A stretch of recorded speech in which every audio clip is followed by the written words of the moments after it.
Peace, people. This is Sue. Welcome to Always for Black, and Black is an acronym for building lives through awareness and conscious knowledge.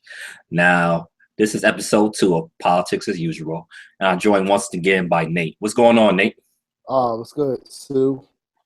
How are you, man? Man, listen, rough barber day, man. That's why I got the Same hat here. on, What did you because I say missed about? my haircut appointment, man. My beard looking kind of rough, man. I needed to get it lined up, but that's okay. We're going to rock with it anyway, because the information need to get out. Hey, this is a rough and rugged episode, man. We're both. Hey, man, that's how I'm feeling too, man. Everything that's going on right now, I feel rough and rugged. We got to be, because, you know, it's a lot of things.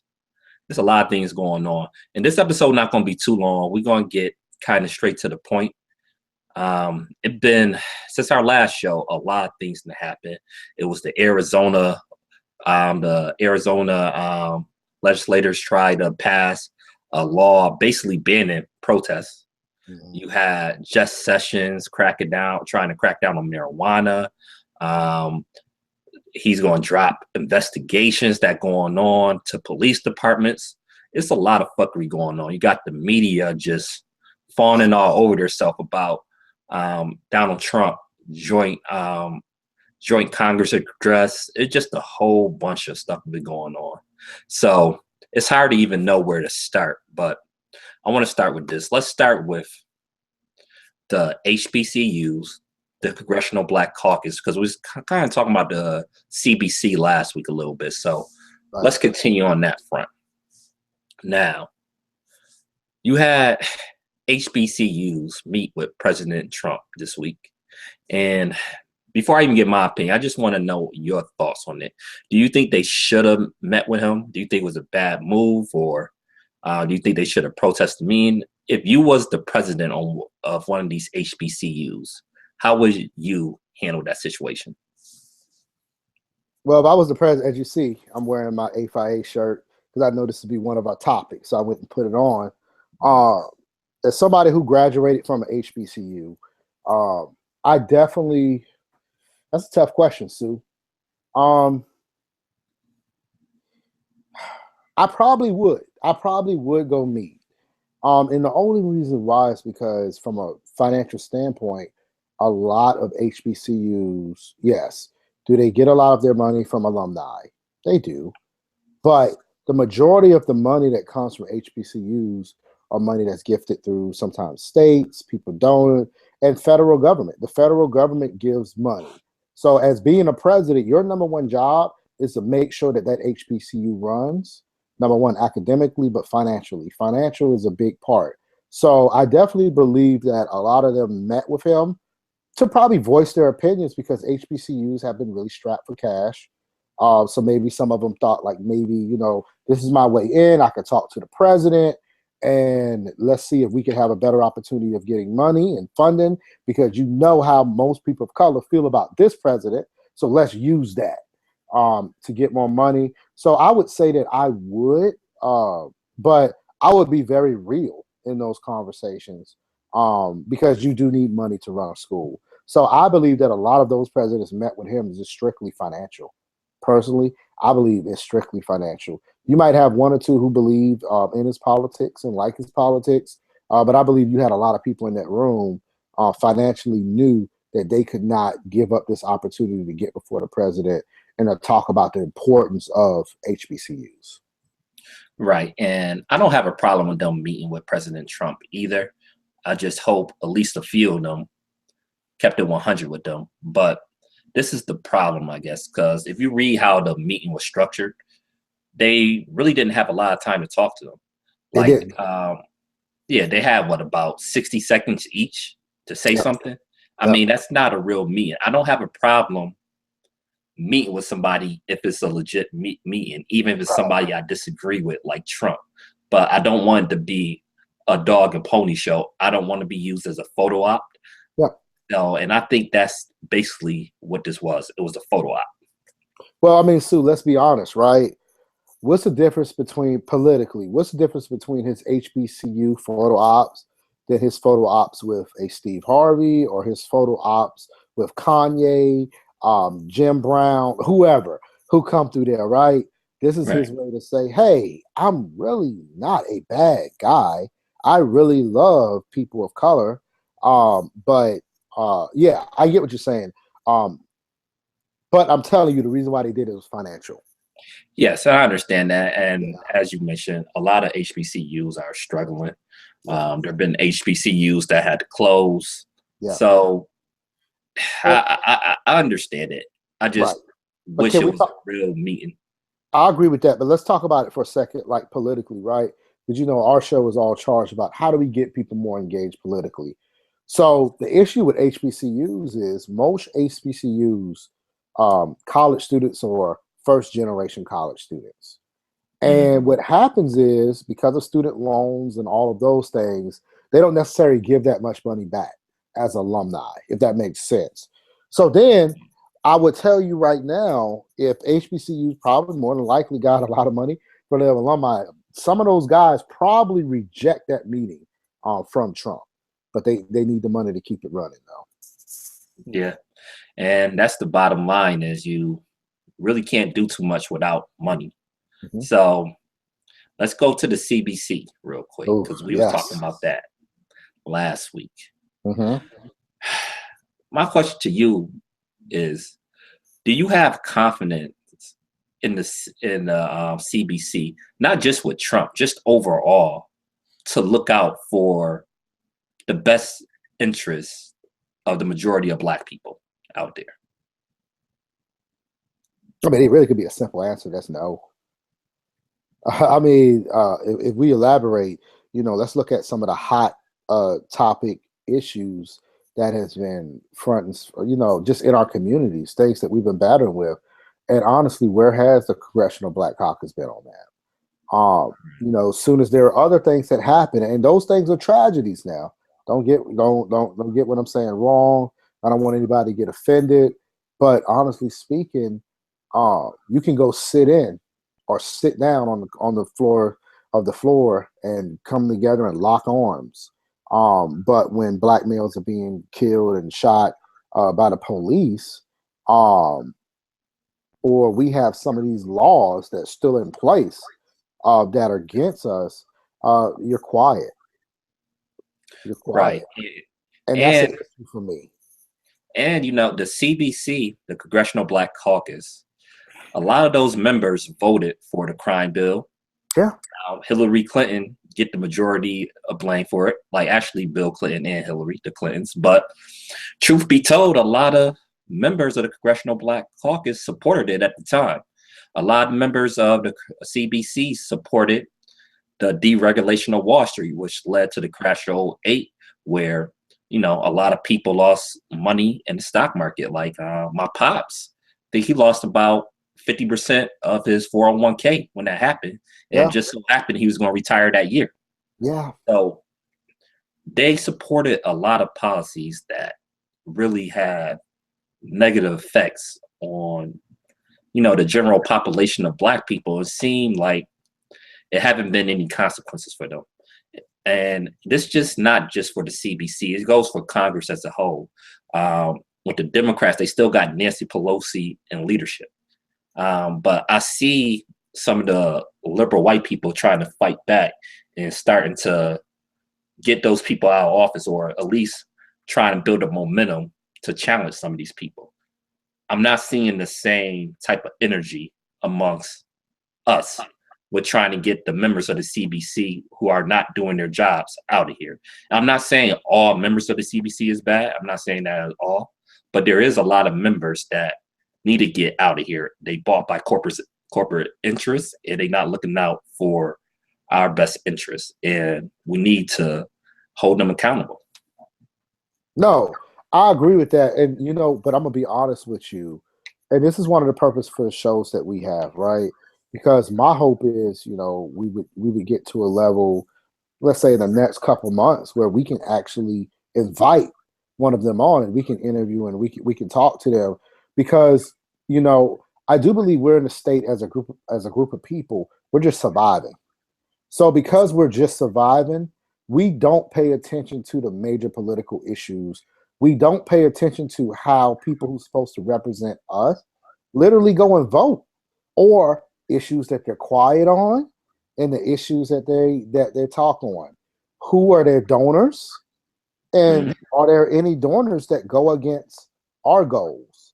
And we haven't really hold our leaders accountable because most of us have been surviving. So I think now we're reaching a conscious state now where you're starting to see more people wake up, right? And I think that we're getting to a conscious state to where we're now finally starting to wake up and ask those questions politically and demanding more from our politicians. Right. And we don't just want to just complain about everything. We Nope. actually give solutions. Now, there's models for this. Take what just happened within the last month. You familiar with Cory Booker voting Yep. against the Yep. bill Bernie Sanders Yep. brought to the committee about the pharmaceutical bill? Basically, for those of you who don't know, it was a bill that Senator Bernie Sanders brought, and basically it will allow importation of pharmaceutical drugs from Canada. Now, Mhm. because in America, the government don't negotiate prices. Mhm. So basically it will help to lower the prices of prescription drugs. Mhm. Now, actually about a few Republicans actually voted for the bill. You Mhm. had Ted Cruz voted for it, which is surprising. But you had a decent amount of Republicans vote for it, but the bill didn't pass or get out of committee. I don't want to say pass because it wasn't going to pass. It was going to get out of committee. But about 13 Democrats voted against it, Right. and Cory Booker was one of them. Right. Now, the white liberals brought hell on his head Right. when he voted against that bill because they love Bernie Sanders, and actually it is a good bill. Right. And they called him out. One of the reasons he voted against it was because a lot of his donations is from Big Pharma, because Pharma's big in Jersey where he's from. Mm. And what they did now, they reintroduced the bill, and now he support the bill because of all the backlash he got. Mm. And I'm supportive of that type of stuff. I think Black people as a whole, we need to start doing that stuff Yeah. to all members of Congress. Mobilize, get organized, and bring that power, because that's a big deal right there. And I supported them for doing that, but we got to do that. We Right. got to do that. Right. Right. Yeah. No. I mean, you're 100% right. And once again, though, I think that that's where it's going to take the conscious people, because you know, I really feel like we're just not starting to pay attention politically. I know even myself, I'm just now becoming educated to really follow my local government. I mean, to a T. I need to be going to my city council and my county council meetings. Like, I'm just learning this process, right? Because typically, let's be real. Politically, right? What's been the thing that Democrats have been really good at doing with us? They get rappers or they get celebrities to say, "Oh, go rock the vote, get out and vote." Right. But that's just for the mainstream national elections. But Right. after that, your midterm elections, where we will Mhm. elect a lot of our Cory Bookers and other people, we're not present there. So those people just pretty much just get back in office because some of them even run unopposed. A lot of Yes. times they run unopposed. Absolutely. Hmm. Absolutely. Hmm. And that's we got a large job ahead of us, because one of the things I want to do with this platform with Always for Black Politics as Usual is basically make people more politically aware. And this is one of the shows that can do that. But even further than that, I think we're going to have to, because this show right here, people that new to politics can watch it and they can catch on with a lot of this. But I want to do something maybe for people that just getting into That's politics, true. slow Yeah. it down a little bit. Yeah. Not for this show, because this show is keep it movement, but Yeah. some type of political education to help them out. Just the basic, teach them the difference between state senators and U.S. senators, where to go for what specific issues, because that is big. It really big, and a lot of people don't know the difference. Right. So we definitely need a political education. We definitely need to mobilize our money. Now, we always talk about mobilizing money. I wanted to ask you this too. Do you support getting money out of politics? Because that's a push from a lot of people on the left. Or do you support more of us mobilizing our money in actually putting on politicians' campaign. If you had to choose one of the two, what would you do?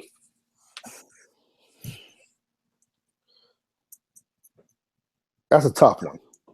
It's hard for me to choose, to be honest with you, because I actually believe in both. But if I had to choose one,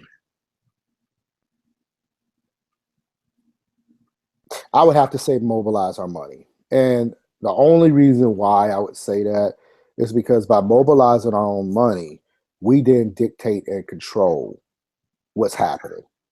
When you receive money from other people, you have to follow their agendas. And if their agendas don't coincide with yours, they will threaten you with taking that money away. And to me, that's a place where you're not empowered. That's a place where you can end up create something or being part of something that can actually you create it to be good, but it can turn out to be something that hurt a lot of people just by the basis of money. Now, if I can just elaborate a little further on why I'm kind of torn on this just a little bit. Now, the reason why I choose the other side is because, believe it or not, our ancestors and we pay a lot of tax money. Like we pay a lot of money into the system, contrary to the belief where people believe that African Americans, people of color, Black people, we're all on welfare, we're doing this, we're doing that.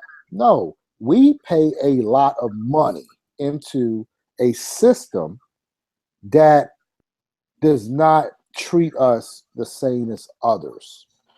And I believe that we should be, if I'm paying into a system, I should be able to reap the benefits of that.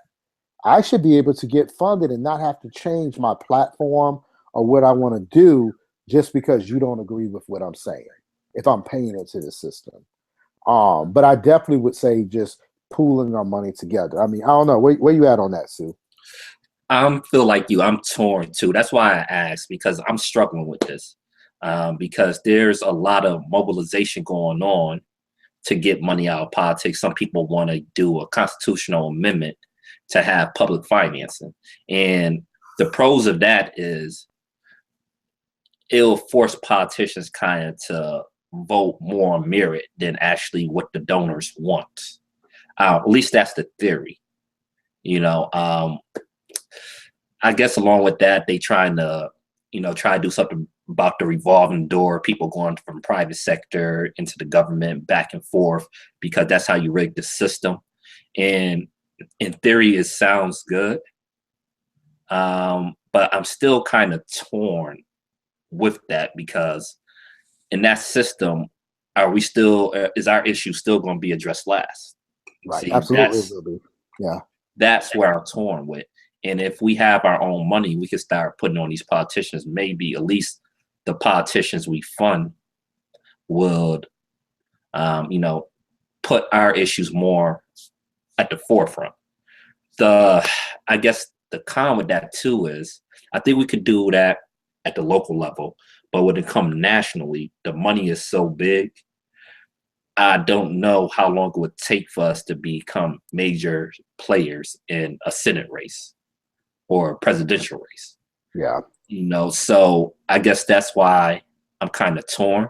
And because, even once we get our economics together, we create a bunch of small businesses and even some major corporations. The corporations we go on against have billions of dollars, billions of dollars. And I don't know how we can compete with that amount of money on a national level anyway. Yeah. So that's why I'm torn. I think it could be done, but I think it's going to take a long time to build up the amount of money necessary to compete on that national level, in my opinion. So that's why I'm torn. Yeah, I agree with that too. I definitely think that nationally, we're probably a good 50, 60 years away from being able to compete there. But I will tell you that locally, though, I think we can compete, and I think we can I do persuade too. people. But I think that's where we have to start, because we like I said, we haven't been engaged in the local politics. So the more that we get people engaged, the more we pool our resources together, and we start getting some candidates and saying, "Hey, we will give you $10,000 towards your campaign." but we need to make sure that these issues are in the forefront. And there are a lot of local politicians who struggle hard to get funding. So Mm. I believe that we can affect a lot. When you're talking about city zoning and things of that nature, that's the way to go. So you're right. And my other issue is realistically, like even as we pose the question, and even those people who say, oh, let's get money out of politics, let's be real. There's always going to be another way to go about doing it. So, for example, right, this is not a political example, but let's take sports, right? We all know in college football or basketball that students are not supposed to get money, receive money, institutions shouldn't be paying, none of that stuff. But let's be real.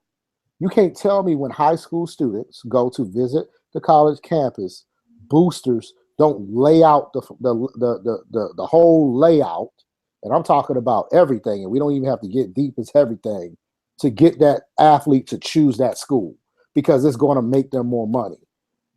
So it's not supposed to be going on. And when you get caught, everybody throws something at it. So, oh my God, look what they did. But let's be real, it's happening. So even if we get to this thing, we take the money. I believe that if we take the money out of politics, we're only going to create another monster.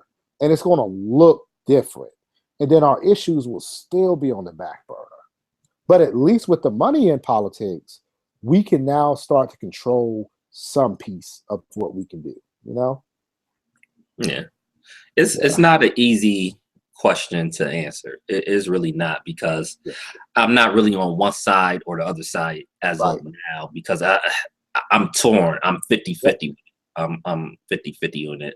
And I'm trying to, expand and basically try to make my opinion more clear on that one. But that's one It's a issue hard one. where I'm going to be honest. I don't have the answer as of now. And that's okay to say sometimes. Yeah. Sometimes we need to do some more research. Sometimes we don't have all the answers, and it's okay. Now, going back to the historically Black colleges and the CBC, what do you recommend that we do with HBCUs? Would you try to promote young Black people in high school to apply to HBCUs and actually go to those universities? This may sound crazy, but I probably, if they're going to choose college, I would say yes. You need to go to HBCU. Only because, let's be real, why do we have HBCUs? We have HBCUs because predominantly white schools did not want African Americans going to their college. That's why. Mm-hmm. Now, what did that do? That afforded us some opportunities to move up. But now that I understand economics more, I think that we got to kind of slow down this whole thing of pushing all of our kids to college. So I think that definitely heavy in the Black community, just being honest, there's a heavy emphasis on, they need to go to college. You need to go to school. You need to go to college. You need to go to school. Wait a minute. What if this young person has an excellent idea to start a small business? What if, this person actually can create some jobs for some of their younger peers coming up? And let's be real, when you go to college and you don't have that scholarship, what are you going to accumulate coming out of college?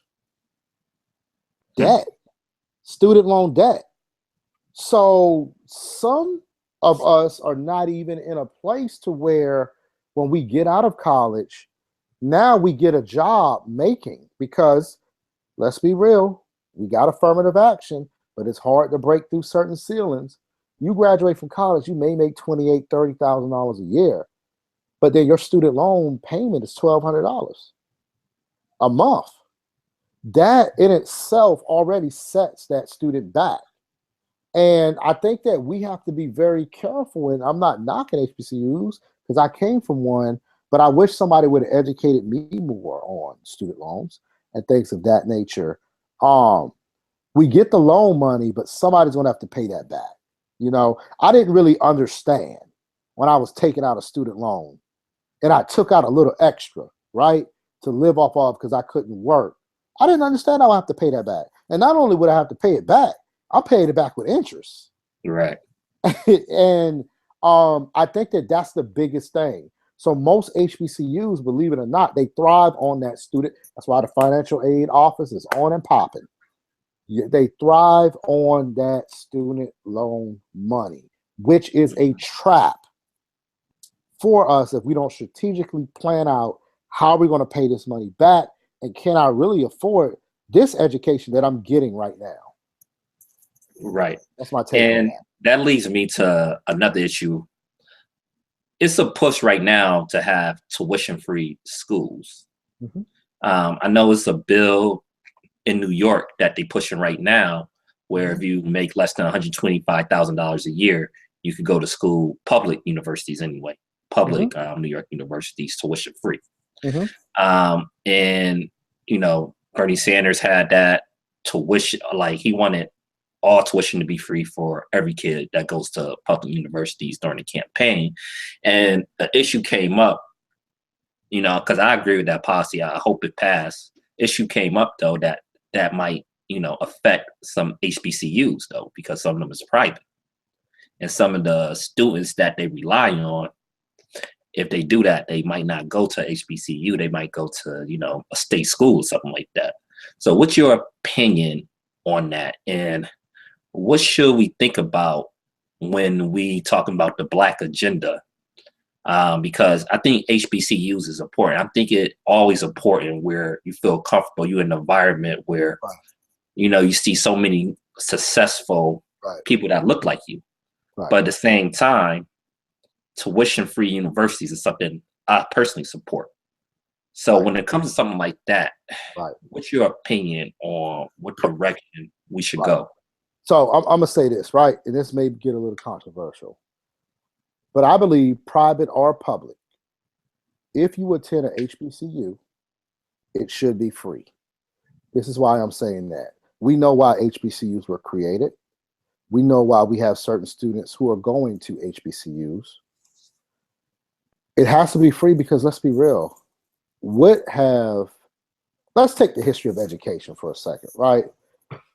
Since we're talking about HBCUs in this country. So we have 300 plus years of free labor. We were property, paid for, investments, right? You have 300 years plus of that. You have another 100 years of Jim Crow, segregation, all the above, right? Still not necessarily, you know, equal. Oh, you are equal, but you're not. So you have to go to these separate schools. But you go to these schools and you look at the materials that these schools get. My whole point is we don't even have to go any further to still how the state of Black students in schools right now. It's still crucial. I say all that to say this. Nobody has ever reinvested in us. I think that reparations is something, and I'm just talking about it now. It's something that, as far as a collective Black group, we have to go there because nobody has ever invested in us. So these HBCUs should be tuition-free colleges and universities, and we have the money to pay for it as a country. It should just be a given. I firmly believe that, just on the fact that it is a historically, we talk about historical, it is a historical institution of higher learning due to the way that we were discriminated against and people of color were discriminated against. And I just think that every day that we don't push this issue and start talking about it, it's just more in debt that the next generation is going to go in. But there's no way we should have to pay for it. No way. No way. I agree. And reparations is something that we all should be pushing heavily right now. Yeah. So going back to the CBC, yep. I want to kind of talk about the CBC and the NAACP at the same time, because NAACP just made news. The president, I guess, had like a little sit-in in Jeff Sessions' office. You know, with historical groups like that, because I know I'm not really, as a whole, I know there's probably some offices at the NAACP that do good work in the community, but overall as an organization, I'm not really too happy with them. And we just talked about the CBC. Do you think organizations like that, whether it's government or those older Black organizations, do you think they are too far gone, or do you think we should infiltrate them and try to make changes from within inside that system? Or do you think we just need to go outside the system and push them from outside? I think we should go outside the system and push them from the outside. Only because I believe that those systems have been infiltrated. Everything that we talked about earlier. People can be bought, organizations can be bought. People like positions, and they give us positions. And people love power. So if I'm the president of the NAACP, and I can go sit down with Jet Sessions and have a conversation, I may become just comfortable with that. And, not any knock on the NAACP president, but we got to look at where are we at right now. Can I go on YouTube and play a Martin Luther King, Malcolm X speech? And will it still address the same issues today? If that answer is yes, then we need to make some adjustments. Right. You know what I mean? Like, it's just that simple. Right. And I feel you on that. Before we get out of here, we in a day and age now that we can't have one episode when we're not really talking about Trump, because he does something crazy every day. Right. Every day is something crazy. But more than Trump, I'm frustrated with the media. The media is so bad in this country. And they are hard on Trump, but they focus on the wrong stuff. They focus completely on the wrong stuff. And it's starting to make me really frustrated. When he gave his joint address to Congress, it's like because he didn't say nothing too crazy or in a loud tone. Well, actually, everything he said was crazy. But because he didn't say it in a certain way, they said, "Oh, what a great speech it was." Even Van Jones. I was really disappointed. It's funny you're saying that. His name popped in my head. I could not believe Van Jones' take on the Trump speech. And I like Van Jones, but it's my problem. I do like him, but lately, my problem with him is right now, I think he's becoming like a lot of other Black people, because when he joined the Obama administration, the conservatives labeled him as a radical. They labeled him as a radical. They demonized the man, and President Obama gave in to political pressure and let him go from the administration. Mm-hmm. So I feel like ever since then, he's been trying to prove that he's not racist and all this other stuff, and he becoming too accommodating on CNN. Mm-hmm. Way too accommodating. He trying to build consensus with people that don't want a consensus built. Right. And you see this, he trying to reason with irrational white supremacist Trump supporters. Mm-hmm. And I'm just like, why are you trying to reason with them? You cannot reason with these people. And he's like, he legitimately seems disappointed when they won't even meet him halfway. And, I think this was one of his attempts to try to seem neutral and fair. And I understand what he was saying. Basically, he was trying to say, if Trump speak like this all the time, he's definitely going to get reelected. 8 more years, yep. Right. So, but it's not just him. It's the media in general. And that's my problem with them. Us as a society, we seem never to pay attention to substance. We always pay attention to, the way it was said, the style, and not substance. Yeah, we gotta get away with that. We gotta get away from that because it's leading us down a bad path. Thankfully, Trump is a fucking idiot. His administration is so corrupt, maybe the most corrupt administration in history. Right. They stepped on a good story the very next day. So, luckily for us with that, but what he was saying was crazy. He was giving big ups to the law enforcement.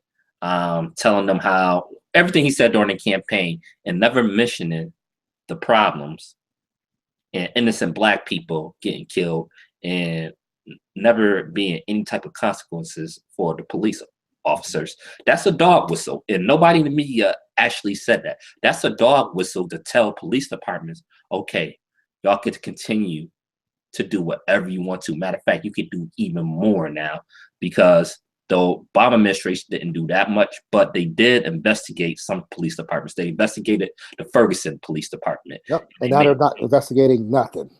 Yeah, go ahead. Yep. They investigated the Baltimore police department, and they made Baltimore make some changes in the police department. Nobody went to jail, which is outrageous and indefensible, but at a minimum, you did get some changes from the federal investigations. And let's remember now, there was a 2006 FBI probe, right? Of police departments that never was released. That's classified, a lot of that information. So yeah, I didn't mean to cut you off, but I just had to throw that go ahead. Too. No, but go ahead. Yeah. I was just saying, Attorney General Sessions already said those investigations is over that the federal government been doing, and those reforms that was supposed to take place. Well, the new federal government and the Justice Department is not going to enforce them anymore. You know, he already said he's going to crack down on marijuana.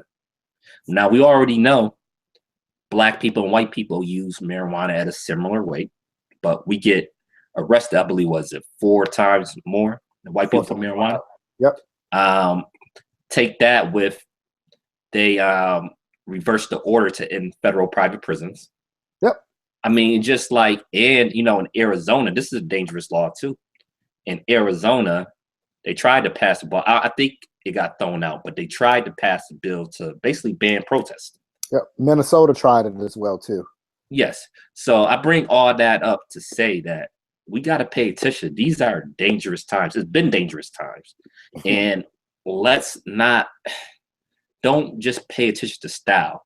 I understand we hate Trump, but pay attention to what exactly he's saying, not just the way he's saying it. You know, we should all be outraged, but be outraged at the substance of it. And don't get rocked to sleep, you know, because Bill Clinton and the Clintons did a lot of policies that hurt us. And because they said it in a better way, you know, I feel like a lot of us got rocked to sleep. So I know I went on a little tangent there, but I just had to get that out. Nah, I agree with you. I really don't want to add too much for this, but I do want to add on to your last point. Don't get rocked to sleep. You know, these moves are very methodical. If we don't pay attention and wake up, and if our media outlets don't highlight these things, we think we're in a bad place, but we're going to get put back. If you think about it, let's be real. Like you said, the dog whistles. Oh, why do we want to crack down on marijuana again? Oh, that sounds like the war on drugs again. We've been there and done that. We saw how that went. Jeff Sessions.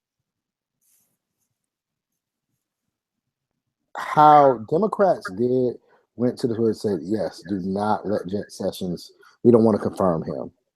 But the fact that there hasn't been major protests, that Jeff Sessions is the Attorney General, it's not funny. Jeff Sessions controls the laws to go and tell police departments that we will no longer investigate. That's critical. That's literally saying, hey, go back to business as usual. As a matter of fact, remember, this is the law and order candidate. You could even go further. And the fact that we're not really, and let's just say, we talked about a Congressional Black Caucus, they should be outside of Jeff Sessions doing every day. Every day, doing anything that they can to bring attention. Even do a filibuster of a bill. It doesn't even have to be related, but bring some. There's plenty of things you can do to get attention, and I feel like they're not fighting hard enough. You know, like, listen, the LGBT community, like, they got sports teams. They have the NCAA. They have NFL. They have the NBA. bringing down hell on North Carolina for the bathroom law, but innocent Black people get killed, no consequences, no protests. Matter of fact, we're just not even going to investigate it anymore. We're just not going to investigate those things anymore. Right. Matter of fact, if you in the NFL and you protest innocent Black people getting killed, it's a problem. The NFL, they don't want you doing that, but they can they can support LGBT rights, but they can't support our rights. Why? Because we don't utilize our power, and we can have power if we know how to use it. We actually got it, but we just don't use it. Right. We don't know we have it. So it's just frustrating. The media don't talk about it. And you're right. Sessions being Attorney General, we should be protesting about more than protesting. We should be demanding his resignation. In no way in hell that should have happened. Anybody that voted for him in the Senate should be thrown out of office the next election. But this is something that we don't talk about enough. Jeff Sessions was a senator. He was a U.S. senator before he was Attorney General from Alabama. We had an old Southern racist in the Senate. That's a problem of in itself, right there. Well, let's go even further, right? Elizabeth Warren, you have to give her credit. She literally wanted to read Coretta Scott King's letter. Right. This was the first time, and this is deep. This is the first time that the Senate silenced another senator based on not reading that letter. Mm-hmm. And this took place like during the Black History time, during the time with Martin Luther King, Holiday, all this stuff, like right in there. And you literally said, "Nah, we don't want to hear that letter. That letter's not good enough to be read here." And the fact that there is no outrage over that, we're in trouble. Right. You're right. You're right. And I wonder, the All-Star game, the NBA All-Star game, and the NBA is a majority Black. 90%, I think 90%. Right. They said they wasn't going to have the All-Star game in Charlotte because of the transgender bathroom law. Yep. And they did all sorts of threats about that. But Louisiana passed the Blue Lives Matter bill, and I don't see any threats. The All-Star game was in New Orleans. No mentions of it. Same place Alton Sterling was shot. Well, not in New Orleans, but you get what I'm saying, in Louisiana. Right. Same state. How come the NBA? Well, we know the answer. This is a rhetorical question. So how come the NBA didn't do that same type of pressure on Louisiana that they did in North Carolina? We know why. And matter of fact, they want to bring pressure on North Carolina. There was a bill a few years ago where, North Carolina was one of the main states that they practice eugenics. For those of you who don't know, this is deep. No conspiracy theory. We don't do that bullshit, Alex Jones shit. But, there was a eugenics program in the United States in the early 20th century, and where they were sterilizing Black females. It was all sorts of eugenics, but North Carolina specifically, they were sterilizing Black females without their permission. Now, a few years ago, there was a bill. The North Carolina, they admitted they was wrong. They admitted they did it, and it was a bill up to give those women reparations or their descendants reparations for it. What happened? It didn't pass. No noise from any of these organizations. So I'm just saying, and for me, this is not the shit on people that's protesting the transgender law. Because I'm not for or against it. I really could give two fucks less about it, to be honest. I'm sorry. I know that might offend some people, but it's just not one of my concerns. I